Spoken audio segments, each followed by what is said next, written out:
ఈ పురుగును చూసి ఆశ పెడుతున్నారు మీరు అని చాలా మంది కామెంట్ రూపంలో దీని గురించి అడుగుతున్నారు కూడా. దీన్ని ఎక్కడ అమ్మాలన్నా అని ఫోన్ నెంబర్ పెట్టండి చాలా మంది వీడియోస్ లో అడుగుతున్నారు. ఫ్రెండ్స్ నేను చెప్పబోయేది ఒకటే, అందుకే చెప్తాను ఫ్రెండ్స్ వీడియోని ఆఖరి వరకు చూడండి అని.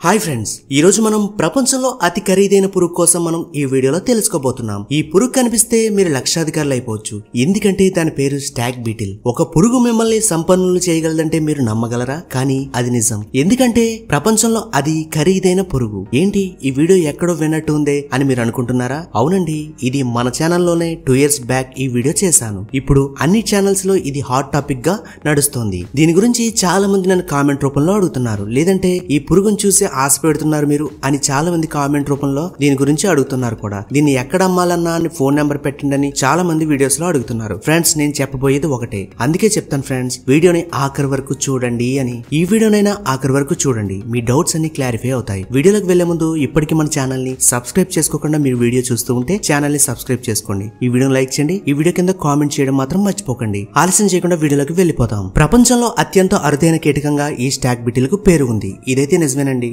అదృష్టానికి చిహ్నంగా దీన్ని భావిస్తూ ఉంటారు. ఇది జపాన్ లో భావిస్తారు. ఇది చెక్కలపై ఆధారపడి జీవించే కీటక జాతికి చెందిన పురుగు. ఇది కూడా నిజమేనండి. ఈ స్టాగ్ బీటిల్ అటవీ పర్యావరణంలో చాలా ముఖ్య పాత్రను పోషిస్తుంది. ఈ పురుగు 3 నుంచి 7 సంవత్సరాలు మాత్రమే జీవిస్తుంది. ఇది కూడా వాస్తవమే. స్టాగ్ బీటిల్ పురుగుల్లో మగ పురుగులు 35 నుంచి 70 మిల్లీమీటర్ల పొడవు ఉంటే ఆడ పురుగులు 30 నుంచి 50 మిల్లీమీటర్ల పొడవులో ఉంటాయి. ఈ పురుగుకు స్టాగ్ బీటిల్ అని పేరు రావడానికి ఒక పెద్ద కథ ఉంది. ఈ స్టాగ్ బీటిల్ కు ఉన్న పెద్ద కొండేలు మగజింక కొమ్ముల్లా ఉంటాయి, అందుకే వీటికి స్టాగ్ బీటిల్స్ అని పేరు పిలుస్తారు. ఈ స్టాగ్ బీటిల్స్ ను అనేక కీటక రకాల చికిత్సల్లో ఉపయోగిస్తారు. పైగా అదృష్టానికి వీటిని గుర్తుగా భావిస్తూ ఉంటారు, కానీ అది జపాన్ లో భావిస్తూ ఉంటారు. దీనికి అంత ధర పలకడానికి కారణం దీన్ని అదృష్టంగా భావించడమే. లండన్ నేచురల్ హిస్టరీ మ్యూజియం మాత్రమే దీని ధరను వెల్లడిస్తుంది.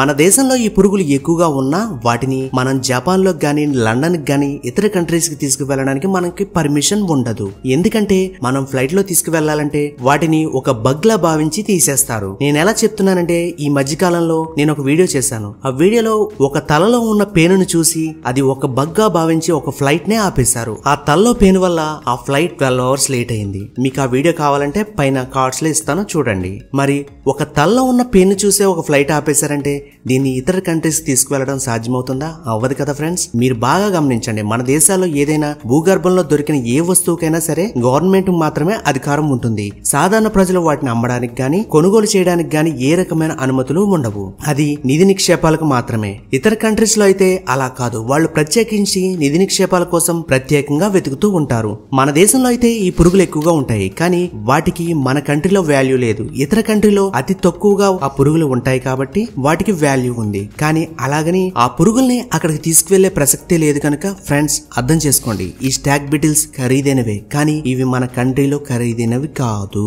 వీటిని అక్కడ వాళ్ళు అదృష్టంగా భావిస్తూ ఉంచుకుంటున్నారు కనుక మన వాళ్ళు కూడా ఉంచుకునే అవకాశం ఉంది. ఈ పురుగుపై మీకున్న డౌట్స్ అన్ని క్లారిఫై అయ్యాయని నేను అనుకుంటున్నాను. ఈ వీడియో మీరు ఆఖరి వరకు చూసిన వారైతే ఈ పురుగు గురించి మీకు పూర్తి ఇన్ఫర్మేషన్ అందింది అని నేను భావిస్తున్నాను. మీకు ఈ పురుగు గురించి పూర్తి ఇన్ఫర్మేషన్ అందిందని భావిస్తే ఈ వీడియోని లైక్ చేయండి, ఈ వీడియో కింద కామెంట్ చేయండి, ఛానల్ ని సబ్స్క్రైబ్ చేయడం మాత్రం మర్చిపోకండి. Thanks for watching.